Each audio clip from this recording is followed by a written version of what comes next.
তুমি বলো বেটা, এই যুবক বলো, দাঁড়া যুবক বেটা দাঁড়া, এখন বল বেটা, বেনামাজি যুবক তুই এখন দাঁড়া। তুই যদি বলতে পারো তোর সাথে কুকুরের পার্থক্য কি, আমি ছেড়ে দিলাম মাইক। দাঁড়া, বল মিয়া, আল্লাহকে নারাজ করে কি পাইছো বেটা বল। হিন্দি সিনেমার কয়জন নর্তকী তোমার লগে আইয়া ভাই দেখা করছে? হ্যাঁ, বাংলা সিনেমার কোন নর্তকী তোর লগে দেখা করছে বেটা? কি দেখলি তুই? এত নর্তকী দেখা নিজের শরীর, নিজের যৌবন, নিজের এমবি, নিজের টাকা সব ক্ষয় করলি। ওই অসিব্যরা কোনোদিন তোরে মিস কল দিছিনি? বেকুব তুই কি দেখো? এই বেটা কি দেখোস তুই বেটা? কারে দেখোস? কারে দেখোস তুই বেটা?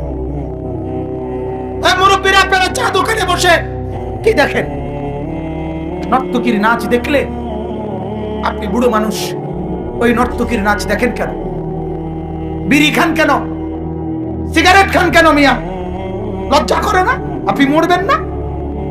আপনি নবীজির সুপারিশ চাইবেন না? নবী তো বলছে উম্মত পেঁয়াজ খেলেও আমার সামনে আইসো না, রসুন খেলেও আমার সামনে আইসো না, আমার সাহাবীদের মাঝে আইসো না, আমার মসজিদে আইসো না, আমার বন্দিগি করতে আইসো না। আল্লাহর নবী বলে নাই?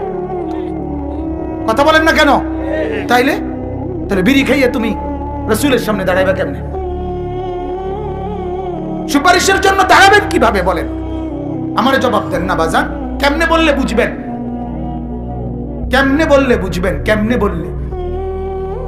আমি নরসিংদী একবার রাত্রে 1:30 বাজে চা দোকানদার চা বেচতেছে, খুব কাছে দিয়া বসা চা খাইছি বেটার। কইলাম ভাই তাইয়া থুইয়া কত থায় ডেইলি? হুজুর 2000, 1500, 2500। এই চা বিক্রেতা রাস্তার পাশে ছোট টং চা বেচে না, এরকম এরকম বেটার ডেইলি যদি 2000 টাকাও থাকে তাইলে মাসে কত? 60,000। আজ বাদ দেন না, আরো 10,000, কত? 50,000। আপনি বেতন 50,000? ইমাম সাহেব আছেন নি কেউ? আতু দেন তো। কত কত আপনার? 44? কত? হ্যাঁ 6,000। ও বেটার, ওই বেটার কত? 50,000। আমি নিজে বিশ্বাস করেন, আমি একবার কাছে বইয়া জিজ্ঞাসি, কাকা কিস্তি কয়টা? শরম দিয়েন না। না শরম দেই না, আপনি জিঙ্গে। আমি কইলাম আরে আমি আমার না ভাই শরম দেই না, আমি আপনি জিঙ্গাইতে আছি আর কি। আজারে আছি জন কত বইছি, আমরা এনে চা খাইতাম, রাত হয়ে গেছে মাহফিল থেকে আইতের সময় আর কি। তো কজ কিস্তি 3টা চলে, 3টা কিস্তি। আপনার কিস্তি কয়টা দেখেন, জিজ্ঞাসা করেন। হে তো কিস্তি চিনে না, সে তো কিস্তি চিনে না। আমার মসজিদের ইমামরা তো কিস্তি চিনে না মিয়া, লোন চিনেই না। আলহামদুলিল্লাহ, মালিকের উপরে রহম করে, দয়ার উপরে ভরসা করে জিন্দেগি আরামসে চালায়। চুরিও করে না, ডাকাতিও করে না, কারো মাল লুণ্ঠন করে না, সুদও খায় না, ঘুষও খায় না। এজন্য এই সমাজের পবিত্র, দিনদার, আমানতদার, বিশ্বস্ত মানুষ যারা সেজদাওয়ালা, যারা বন্দেগীওয়ালা, যারা ঈমানওয়ালা, যারা আমলওয়ালা, এরাই এদের দ্বারা সমাজ নিরাপদ, এদের দ্বারা সমাজ ক্ষতিগ্রস্ত হয় না। এদের দ্বারা সমাজ ক্ষতিগ্রস্ত, অল্পতে যে তুষ্ট তার দ্বারা সমাজ ক্ষতিগ্রস্ত হবে কেমনে? কথা বলেন না। যার যার পেটটা হলো রাক্ষস, যার পেটে রাক্ষস, 100 কোটি টাকায় যার হয় না, 500 কোটি টাকায় যার হয় না, তো সে নাকি অতৃপ্ত। 6,000 টাকায় যার জিন্দেগি চলে, সে মানুষের দিকে কুনজরে তাকাবে কেন? মানুষের সম্পদ লুণ্ঠন করবে কেন? তার তো অল্পতেই তৃপ্তি। এজন্য কানাত, কানাত বলা হয় আরবিতে তুষ্টি, অল্পে তুষ্টি, এটা অনেক বড় নিয়ামত। আল্লাহর নবী এজন্য হাদিসের মধ্যে আছে, নবীজি দোয়া করছেন, আল্লাহুম্মা জাআল রিজকা আলে মুহাম্মাদিন কুতান কাফাফান। নবীজির হাদিস, আল্লাহর নবী দোয়া করছেন, আল্লাহ আমার বংশধরকে আপনি এতটুকু রিজিক দেন যেতটুকুতে শুধু হায়াত চলে, যেতটুকু শুধু জিন্দেগিটা পার হয়, এর দূর দিয়ে। নবীজি বলছে অথচ আল্লাহ তাআলা অফার করছে, হাদিসে আছে নবীজিকে আল্লাহ তাআলা বলছে, বন্ধু আপনি বললে উহুদ পাহাড়টাকে স্বর্ণ বানাইয়া আমি কুদরতি ভাবে আপনার পিছে চালাইয়া দেব, এটা আপনার লগে লগে থাকবো, স্বর্ণের পাহাড় যা লাগে এখান থেকে নিবেন, আপনি এটা নিবেন কিনা নেন, আপনাকে আমি গিফট করতে চাই। আল্লাহর নবী বললেন, রব্বুল আলামিন আমি আমি আশবাউ ইয়াওমান আশকুরু আজুউ ইয়াওমান আতাসাব্বার। আল্লাহ আমি চাই এক বেলা পেট ভরে খাবো, আপনার শুকর করব, আরেক বেলা উপাস থাকবো, আপনার সবর করব।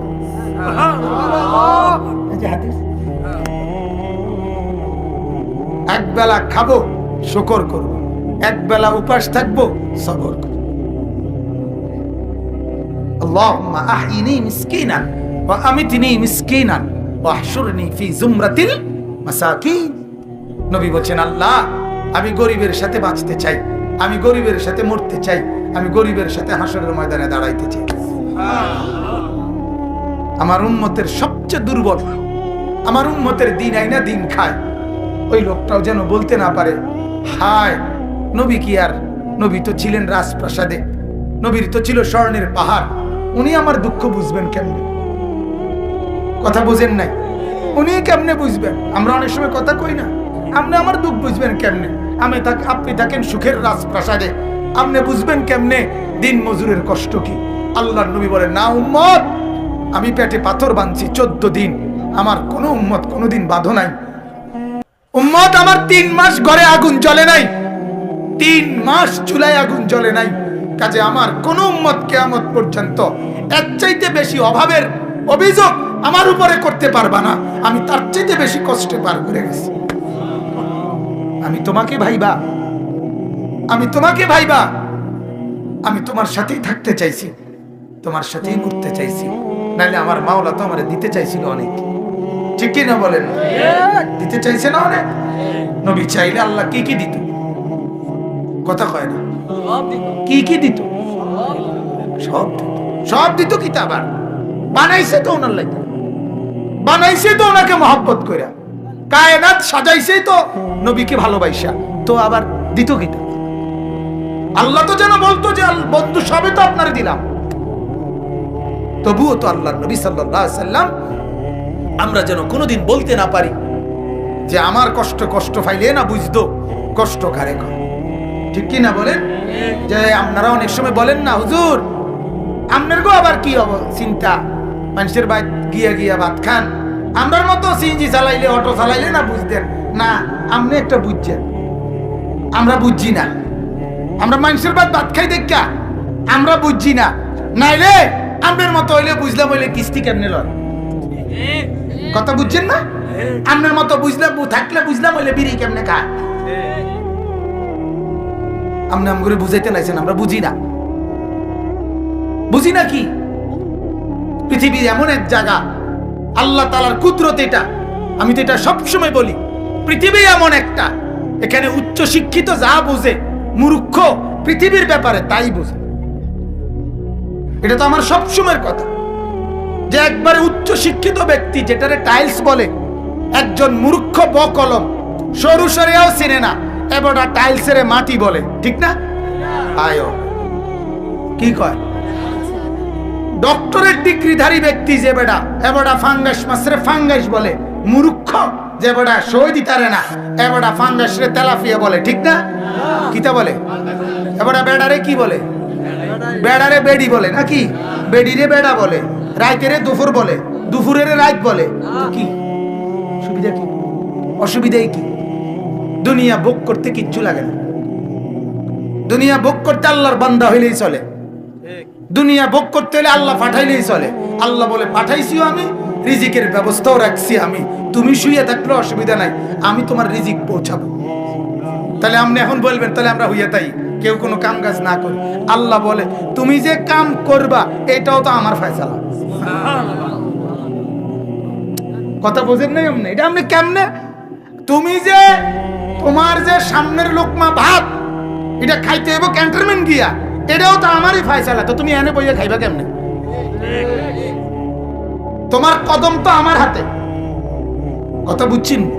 তার মানে কর্ম আপনাকে করতেই হবে, এটার কোনো কি নাই, সুযোগ নাই। এজন্য তো আমরা বুঝি এটা, কর্ম যার জন্য ফয়সালা সে কর্মই করে, আর পঙ্গু প্যারালাইজড তার জন্য ফয়সালা এটা, সে বইয়ে থাকে, তার লাগেও বাতাইয়ে, কর্মওয়ালার লাগেও বাতাইয়ে। তাহলে বোঝা গেল কি, আল্লাহ পাক এটা হিসাব করে রাখছে, কারে দিয়া কান করাবে, কারে দিয়া বয়া রাখবে, কারে দিয়া ও পঙ্গু বানাবে, সবই তো আল্লাহর ফয়সালা। নাহলে বুড়ারা খায় কেমনে, কোলের বাচ্চা খায় কেমনে? তাহলে দুনিয়া কেমনে চলবে এটা আল্লাহর হিসাবে নাই? কথা বলেন না হিসাবে। আল্লাহ বলেন নাহনু কাসামনা বাইনাহুম মাঈশাতাহুম ফিল হায়াতিদ দুনিয়া। ওরে বান্দা, দুনিয়া কেমনে চলবে আমি আল্লাহ বন্টন করে রাখছি, বন্টন করে রাখছি। বন্টন কাসাম না, আমার বন্টন। অতএব আমার বাপ, আপনি এটা বুঝেন। আমি এতগুলো কথা বলার উদ্দেশ্য হইল, আপনারা যারা শুধু ভাবেন আল্লাহ লাগবে না, নামাজ লাগবে না, রোজা লাগবে না, হুজুরদের কথা শোনা লাগবে না, হালাল হারাম লাগবে না, আল্লাহর কসম, হারামের টাকা দিয়ে আপনি যাই রোজগার করেন হালাল ভাবে, একেবারে এই কোরআন ধরে বললাম, রব্বে কাবার কসম, এই কোরআনের মালিকের কসম, হালাল ভাবে তাই আপনার কাছে আসতো। নাইলে যত লোক হারাম লেনদেন করে, যত লোক হারাম রোজগার করে, সবার আয় সমান হয় না। কেন হয় না? সুদখোর তো তেও, কিন্তু একই দুই সুদখোর, একজন কোটিপতি হয়ে গেছে, আরেক সুদখোর এখনো লাখটিও মিলাইতে পারছে না। এরুমকা আপনি কথা বোঝেন না। হারাম খাইলেই যে লাভ হয়, তো সব হারাম করতে যেত, এক কিসিমের হয়ে যেত। না না, এক কিসিমের হইতো কিনা আমি এটা বুঝছিনি। আমার যত লোক ঢাকা থাকে সবাই তো টাকা সমান, কথা কয় না? যত লোক সৌদি আরব থাকে বাংলাদেশি, সবার ইনকাম সমান না? যত লোক ইটালি থাকে সবার ইনকাম সমান না? সবার 18 তলা বাড়ি না? কিন্তু 18 তলা বাড়ি ওলাও তো আছে, আবার টিনের ঘর, সনের ঘর ওলাও তো আছে। এরুমকা ইটালি থেকে দুইজনের এরুমকা, ঢাকা থেকে দুইজনের এমন কেন? নামাজ পড়ে না দুজনে, কথা বলেন না? এতেও নামাজ পড়ে না, হেতেও কি পড়ে না, নামাজ পড়ে না, কিন্তু দুজনের ইনকাম সমান হয় না। কাটে আল্লাহ বলেন আমাকে রাজি করো আর আমাকে নারাজ করো, আমাকে মানো আর আমাকে না মানো, আমার অনুগত হও আর অবাধ্য হও, হারাম খাও আর হালাল খাও, জায়েজ করো আর না জায়েজ করো। কসম বান্দা, যা তুমি মেহনতেই করবা, কিন্তু আসবে আমার ফয়সালা যারটা। এইটা যদি আমি বুঝতাম তো আমার আরো লাভ হতো। আপনি করে আর কেমনে কই, আমারটা আমিই করি, আমিই বুঝি এটা। আপনি বুঝেন না এটা, আপনি কথা বুঝতে শিখেন। কেন আপনি হারাম করছেন? কেন আপনি কিস্তি নিচ্ছেন? কেন আপনি সুদ খাচ্ছেন? কেন আপনি সুদ দিচ্ছেন? কেন যুবক আল্লাহকে নারাজ করে দুনিয়ার মধ্যে ডুবে গিয়া দুনিয়া কি পাইলাম, কি পাইলাম?